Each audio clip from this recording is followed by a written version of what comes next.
Buenas noches. Hola. Buenas noches, doctor. ¿Se ve la diapositiva? Sí, se ve. Ya. Bueno, vamos a iniciar dentro del tiempo que falta de la hora programada. Sobre lo que son las glándulas suprarrenales. Estas son glándulas voluminosas situadas en la parte superior de los riñones, en el polo superior de los riñones, que son dos, derecha e izquierda, por la situación que tiene, que lleva el nombre. Están situadas en el polo superior, pero invadiendo la parte interna, del borde interna de los riñones y el polo superior.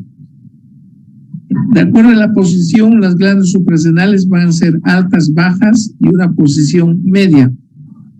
Está sostenida por una parte, por una capa celulosa que lo va a unir la glándula suprarrenal a los riñones. Por otra parte, por las cápsulas del riñón que rodea todo lo que es el riñón y lo que es las glándulas suprarrenales más. Y por último, por los vasos y nervios que van a llegar a la glándula suprarrenal.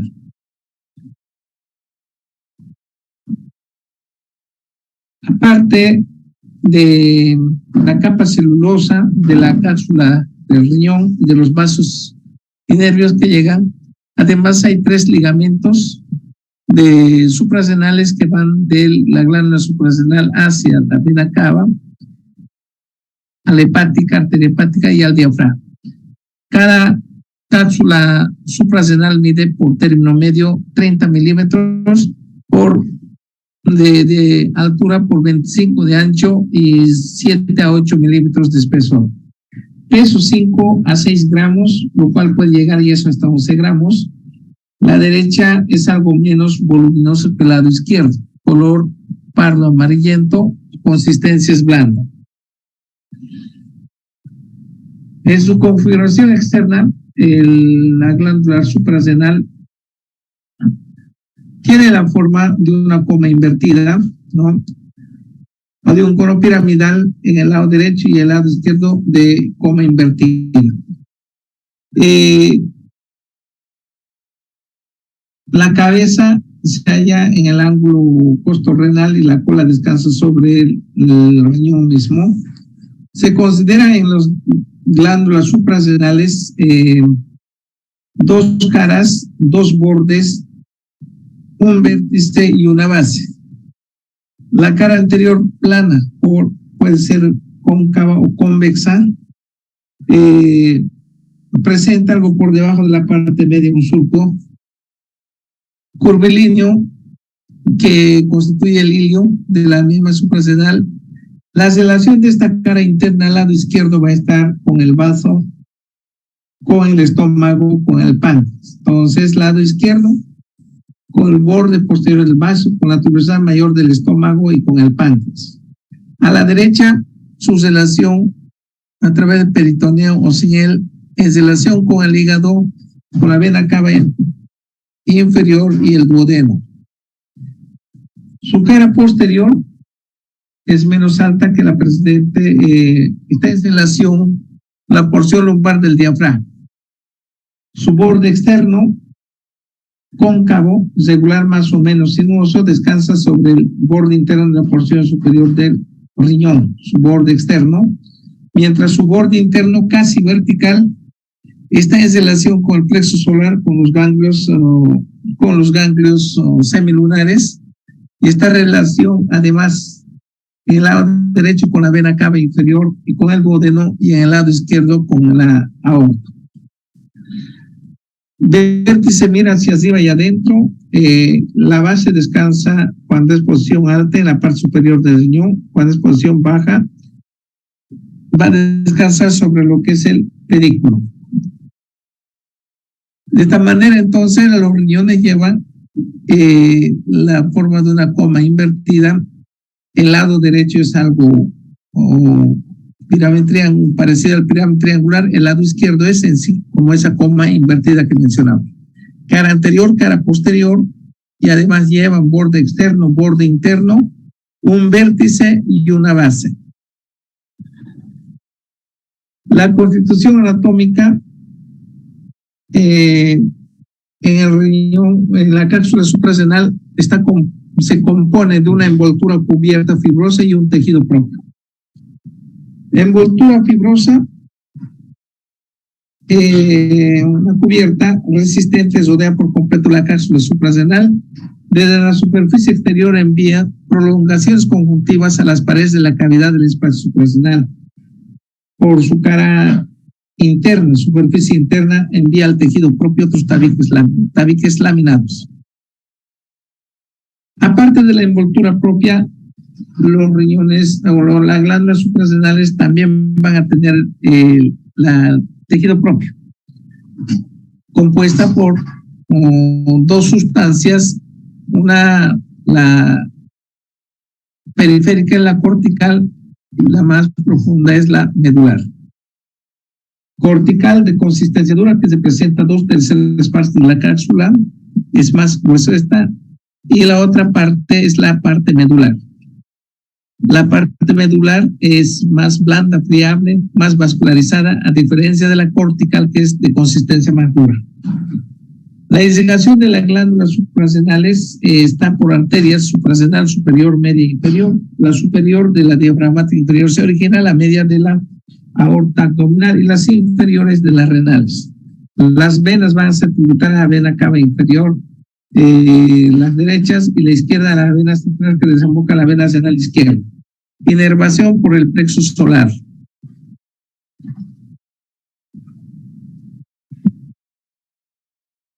En las glándulas suprarrenales se hallan en los polos superiores de los riñones y está incluida en el tejido adiposo.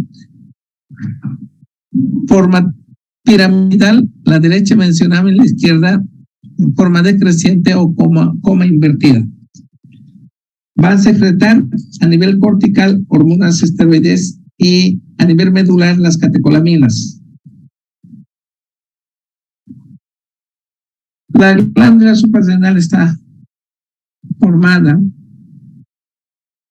por una envoltura fibrosa, que es el cápsula de tejido conjuntivo grueso, envoltura fibrosa, lo cual, por su cara externa, emite tabiques hacia las paredes de la cavidad o espacio suprarrenal, y por su cara profunda envía otros tabiques laminados hacia el tejido propio. Por otra parte, el tejido propio sería el parenquima de la glándula, que divide dos porciones, una parte cortical y otra parte medular.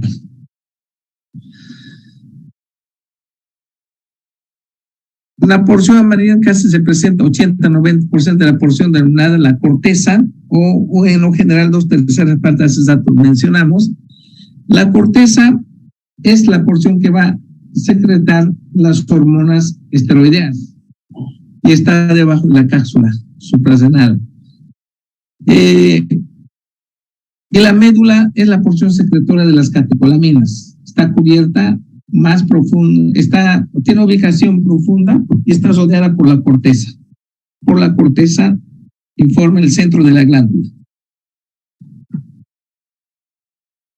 La corteza suprarrenal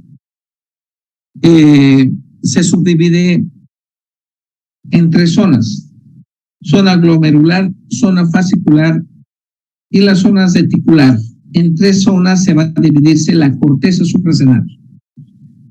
De las 3 zonas, la primera es la glomerular, la más externa, que va a servir para secretar aldosterona.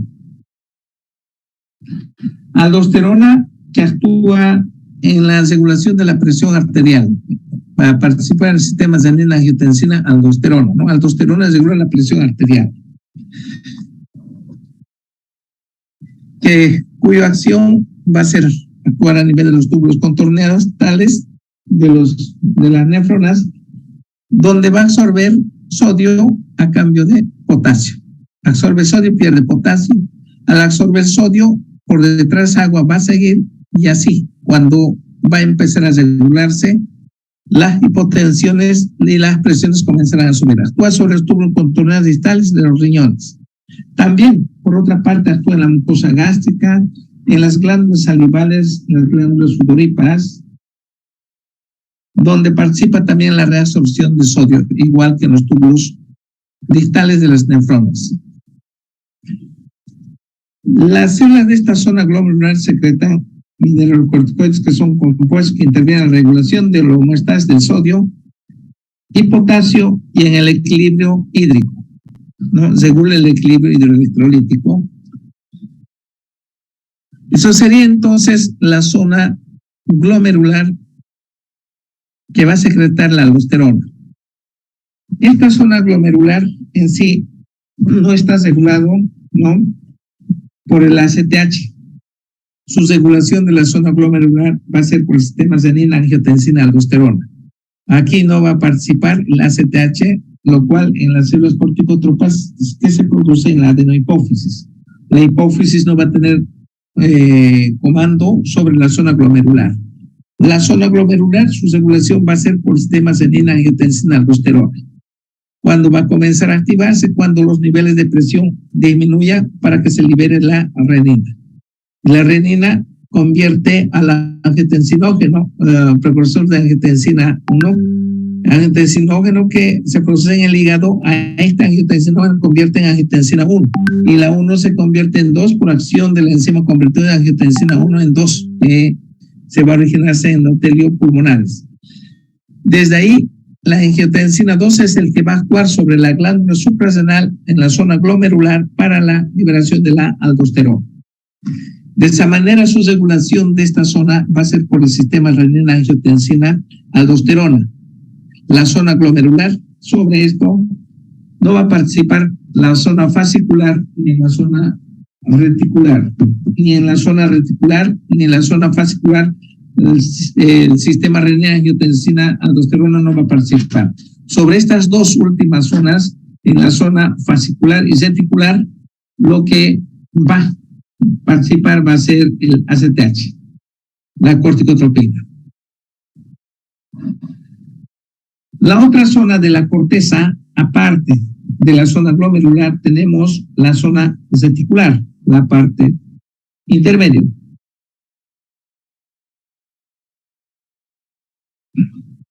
Esta zona reticular o fascicular, la parte intermedia, la zona fascicular. Esta zona fascicular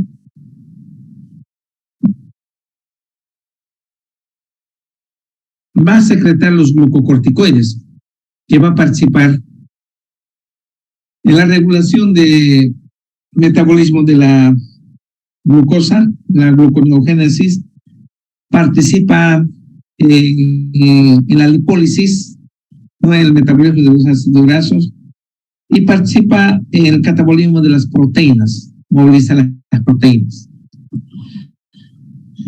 El cortisol actúa sobre las células de tejidos diferentes, aumentando la disponibilidad metabólica de la glucosa en las estructuras como el hígado, células, tejidos.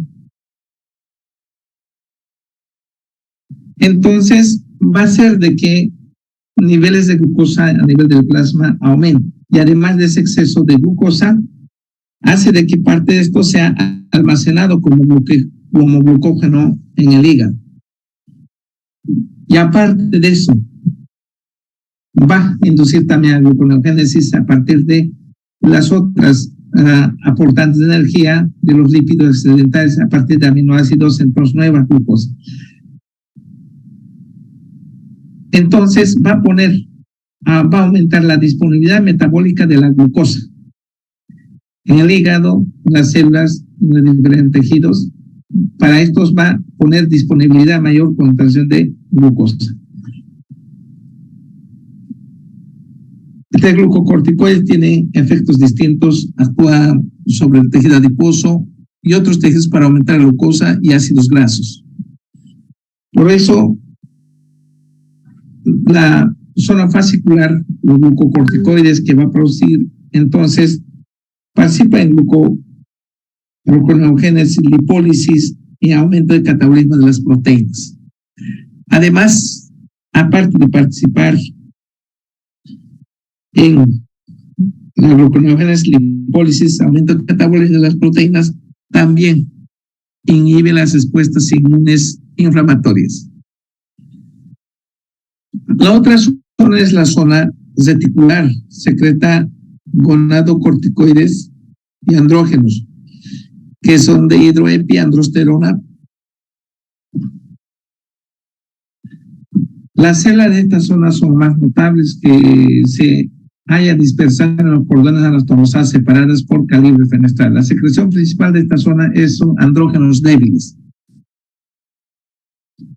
Sobre esta reticular y sobre la zona fascicular, lo que va a actuar es el ACTH, liberado de las células corticotropas de la adenohipófisis. Por último, la médula suprarrenal.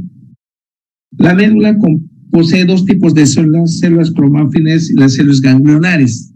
Los cromáfines contienen dos tipos de vesículas, van a producir la noradrenalina y adrenalina, ¿no? Vesículas densas, vesículas menos densas, secretan adrenalina, noradrenalina. Entre las dos células cromáfines ganglionares, lo que participan en esta secreción solamente van a ser los cromáfines.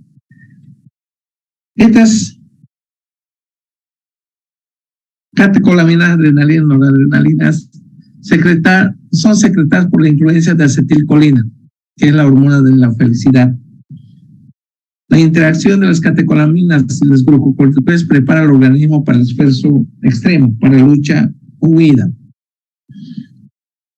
La función de las hormonas de la corteza suprarrenal, una que mencionamos, la aldosterona, mineralocorticoides, es una hormona esteroidea derivada de colesterol, se libera en zona glomerular de la corteza suprarrenal. Regula la homeostasis electrolítica, actúa sobre los túbulos contornados distales, absorbe sodio y elimina potasio, pero también sobre las glándulas salivales, glándulas sudoríparas también van a actuar. La zona fascicular, mencionamos de que participa en gluconeogénesis, lipólisis, aumenta el catabolismo de las proteínas. Promueve el metabolismo normal de los carbohidratos. Aumenta el ritmo de transporte de aminoácidos hacia el hígado. Promueve extracción de proteínas de los músculos esqueléticos y su transporte hacia el hígado. Reduce el metabolismo de glucosa en las células. Estimula la síntesis de gluconeogénesis en el hígado. Moviliza grasas desde los sitios de depósitos para usar como energía. Confiere resistencia al estrés, suprime la respuesta inflamatoria y suprime la respuesta alérgica.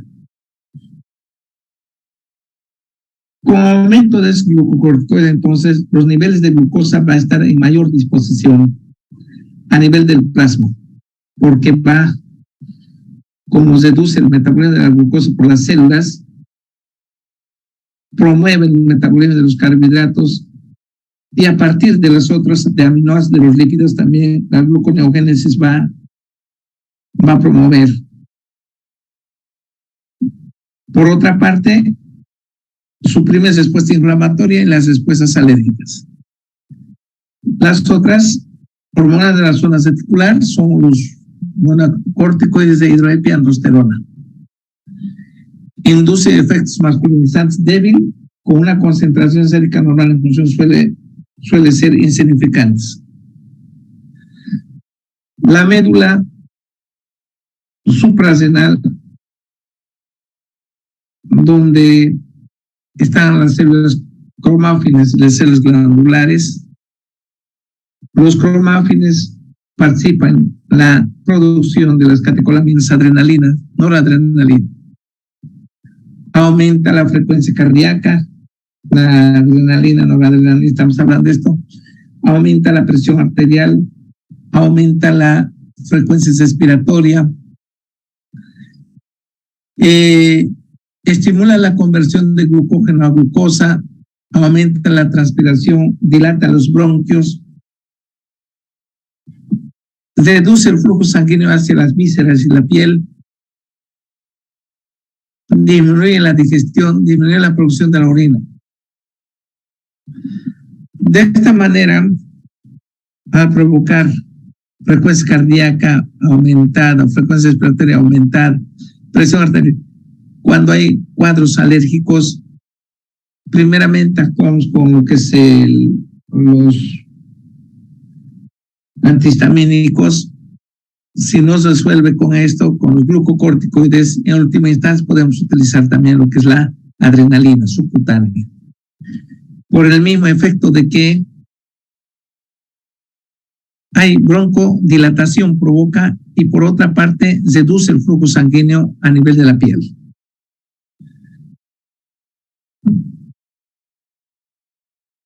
Las glándulas suprarrenales pesan de 5 a 6 hasta 11 gramos. Las tres zonas, nuevamente, zona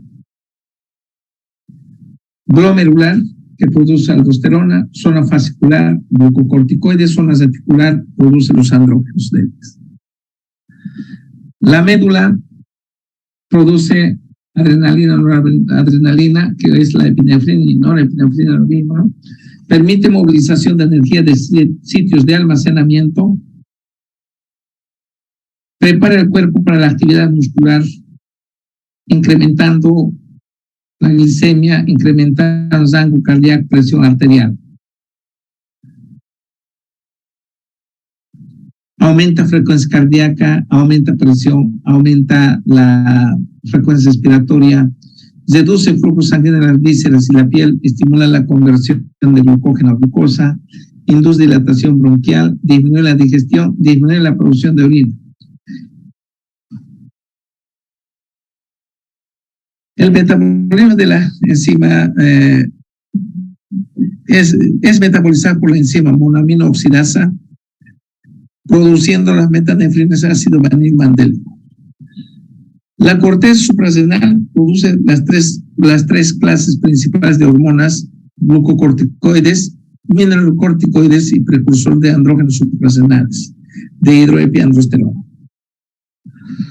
Los glucocorticoides y mineralocorticoides actúan a través de sectores nucleares específicos para regulación de eventos, respuesta a estrés fisiológico.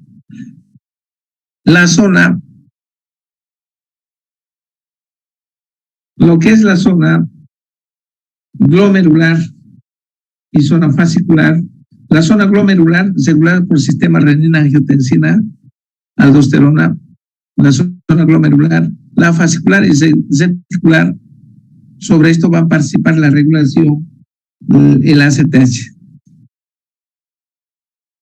La deficiencia de hormona puede ser resultado de alteración hereditaria de la glándula, la enzima de destrucción glándula hipoficiaria y de la supresión. Este es de lo que es las hormonas producidas en la zona reticular. Por lo general, el exceso de las hormonas es el resultado de las neoplasias que incrementan la producción de la hormona adenocorticotropina por las células hipofisales.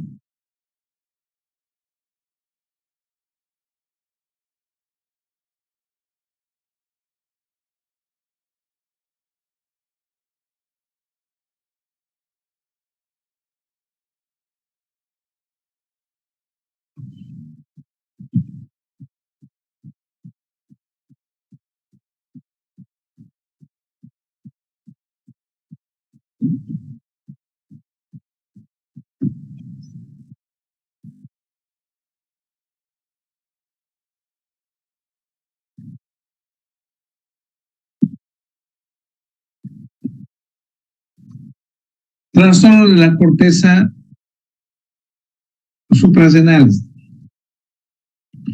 Por lo general, el exceso de las hormonas es el resultado de las neoplasias que incrementan la producción de las hormonas adrenocorticotropina, que es el ACTH, por las células de la hipófisis, de la adenohipófisis.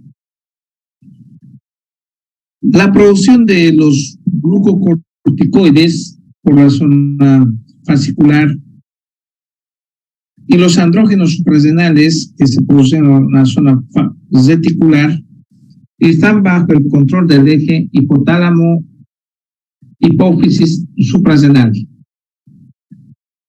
¿Esto qué quiere decir? Que cuando niveles de glucocorticoides, principalmente glucocorticoides, los andrógenos van a ser muy débiles, ¿no? Muy poco efecto van a tener para esto. Los glucocorticoides van a regular cuando aumentan, inhiben la liberación de la hormona liberadora de la corticotropina del hipotálamo. Y esto hace que reduzca a las células corticotropas la liberación de la hormona adrenocorticotropina. Y cuando no hay adrenocorticotropina, disminuye entonces la liberación de los glucocorticoides y también de los andrógenos suprarrenales a nivel de la glándula suprarrenal. Por tanto, el eje hipotálamo hipófisis suprarrenal va a ser regulado, ¿no? Va a regular a la zona fascicular y a la zona reticular. Mientras la zona glomerular, donde se van a liberarse las mineralocorticoides y la aldosterona, esta está regulada por el otro sistema renina, angiotensina, aldosterona.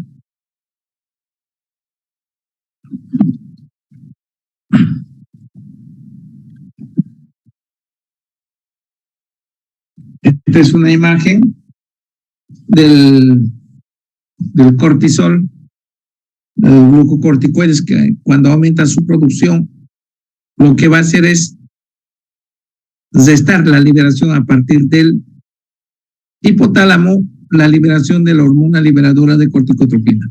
Esta. Cuando aumenta, disminuye, ¿no? O en este caso, cuando está muy poco el cortisol, el hipotálamo, esa baja de cortisol hace que se libere en el hipotálamo la hormona liberadora de corticotropina. Y esta hormona liberadora de corticotropina activa en la adenopófisis a las células corticotropas para que aumenten la producción del ACTH. Y el ACTH va a actuar sobre la zona fascicular de la glándula suprarrenal para que aumente la producción del cortisol. Eso va a ser cuando hay poco cortisol. Y cuando va a haber mucho cortisol, este ciclo va a ser al revés, ¿no? Inhibe en el hipotálamo la liberación de hormona liberadora, y esta hormona liberadora inhibe en la adenopófisis la liberación del ACTH, y el ACTH disminuye la producción del glucocorticoides en la cápsula suprarrenal. Mientras esta otra es el sistema renina, angiotensina, aldosterona.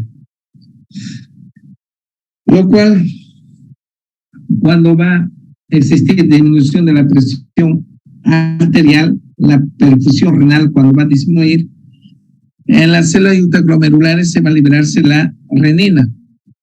La renina liberada hace que el angiotensinógeno se convierta en angiotensina 1. Angiotensina 1 se convierte en angiotensina 2 por acción de la enzima convertida de angiotensina 1 en 2. Y esta angiotensina 2 va a actuar a nivel de la glándula suprarrenal para la liberación de la aldosterona. Y la aldosterona va a actuar sobre lo que son los riñones en la absorción de sodio a cambio de potasio. Y así va a aumentar esa presión baja, comenzará a normalizarse.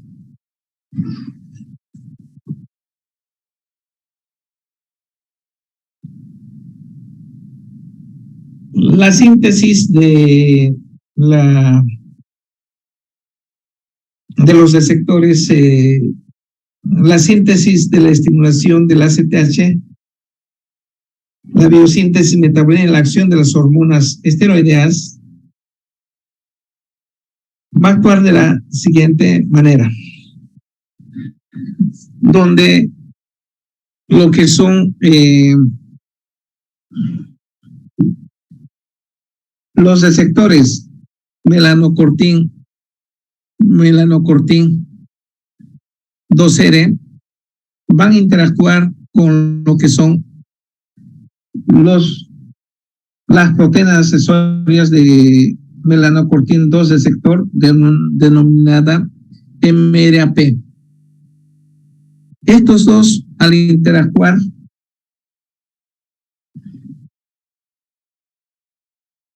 se van a unirse con el ACTH. El ACTH estimula la activación del MP cíclico.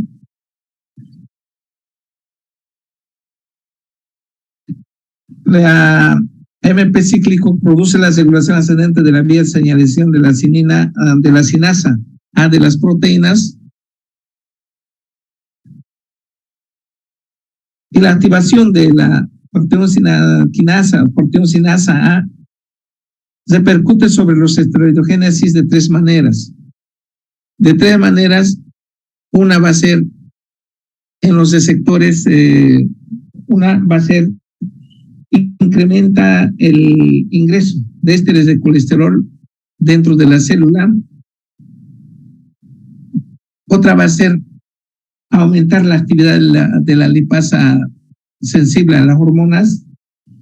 Y el otro incrementa la disponibilidad de fosforilación de CREAT, un factor transcripcional, aumenta el factor transcripcional CYP11A1.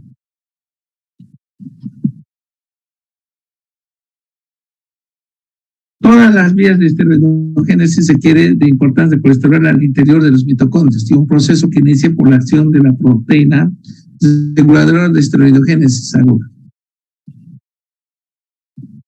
Cuando hay excesiva producción de los glucocorticoides, vamos a ver en situaciones el síndrome de Cushing y la enfermedad de Cushing. Síndrome de Cushing en sí, si no queremos llamar síndrome de Cushing, podemos llamar si no queremos tomar nombre de enfermedad de Cushing, podemos hablar de síndrome de Cushing, ACTH dependiente, ACTH independiente. ¿Cuándo vamos a hablar de síndrome de Cushing? Síndrome de Cushing no depende del ACTH. Síndrome de Cushing va a ser cuando hay un adenoma en la misma glándula suprarrenal que está haciendo que se aumente la producción de los glucocorticoides. En este caso estamos hablando de síndrome de Cushing.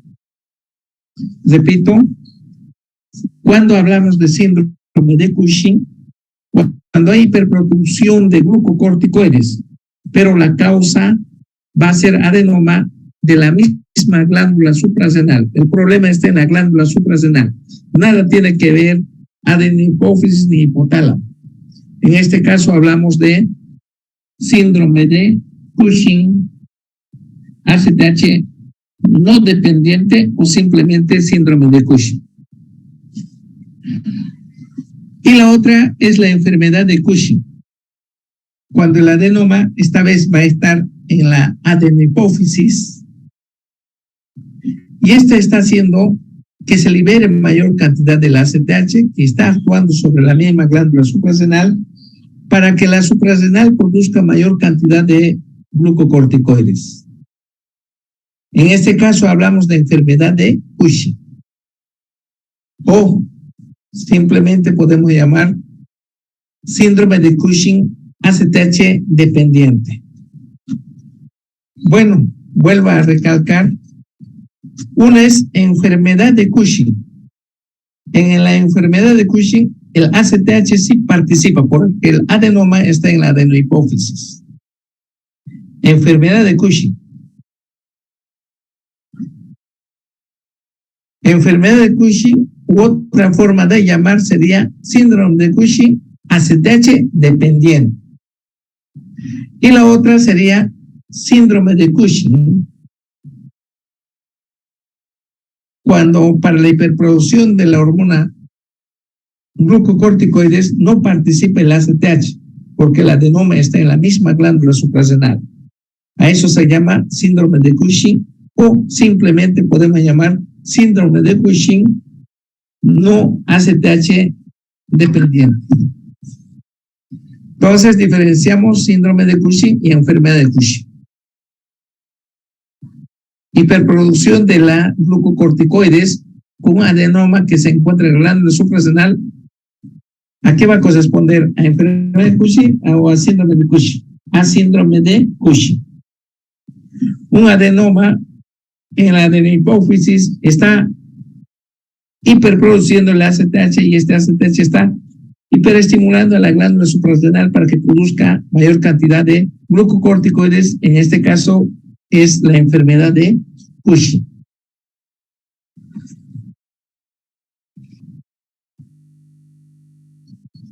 Las causas de lo que es el síndrome de Cushing: ACTH dependiente o independiente. Síndrome de Cushing ACTH dependiente o llamado enfermedad de Cushing dependiente de ACTH.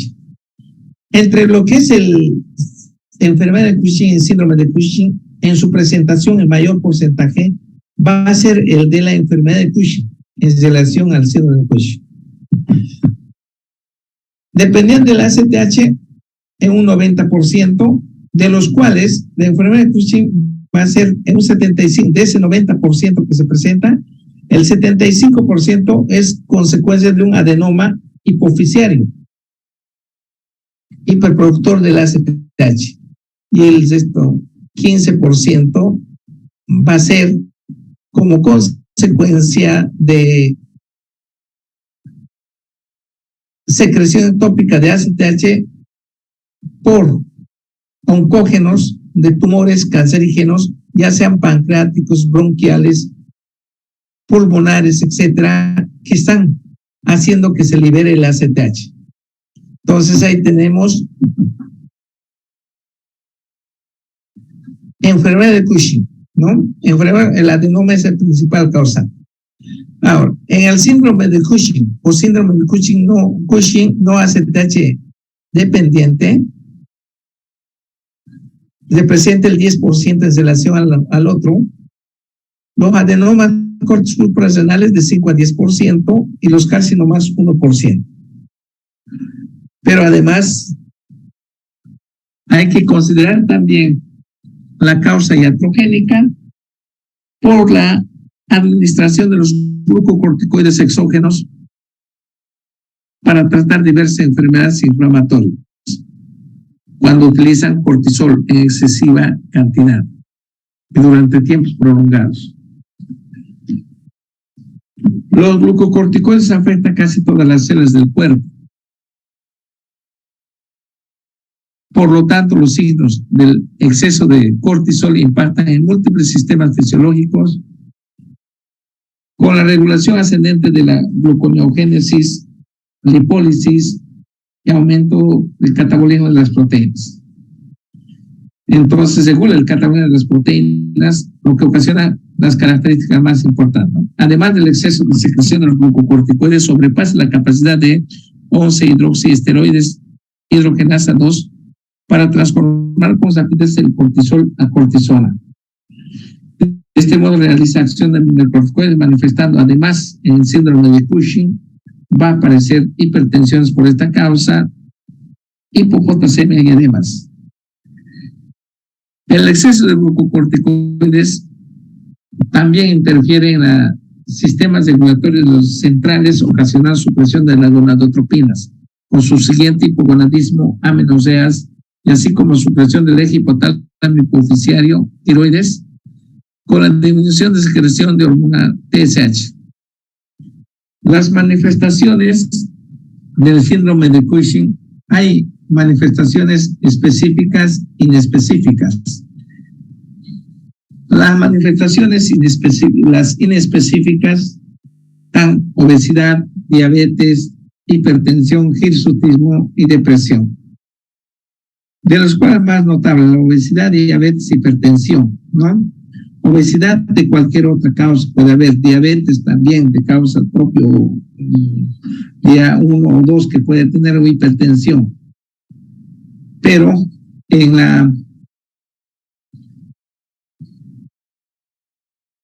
en el síndrome de Cushing va a haber también obesidad por la redistribución de la grasa.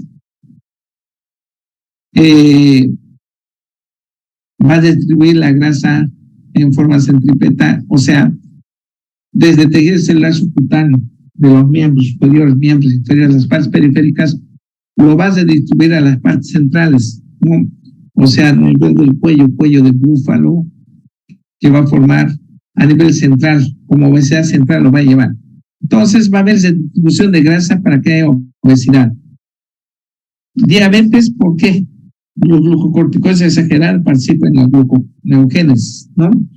La obesidad, la distribución de grasa por la lipólisis y la hipertensión arterial por el mismo hecho que mencionamos, ¿no? Donde los glucocorticoides excedentarios sobrepasan la capacidad de 11 hidroxiesteroides hidrogenasa 2, que lo cual transforma cortisol en cortisona. Como no hay esta 11 hidrogenasa 2, los glucocorticoides pueden actuar como hidrocorticoides y llevar a hipertensión arterial, hipopotasemia y edemas. De esa manera la presión puede subir.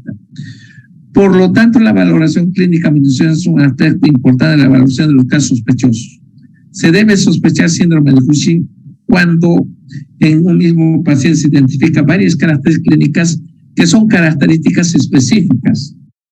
Y entre esas características específicas está fragilidad de la piel, hematomas faciales, estrías violáceas y signos de miopatía proximal que son más evidentes cuando el paciente intenta levantar una silla y sin el apoyo de las manos o cuando sube escaleras.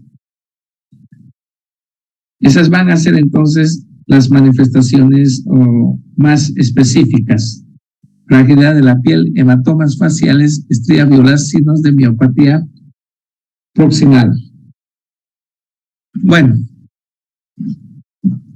aquí vamos a quedar, jóvenes. El día viernes vamos a continuar entonces con lo que falta de síndrome de Cushing.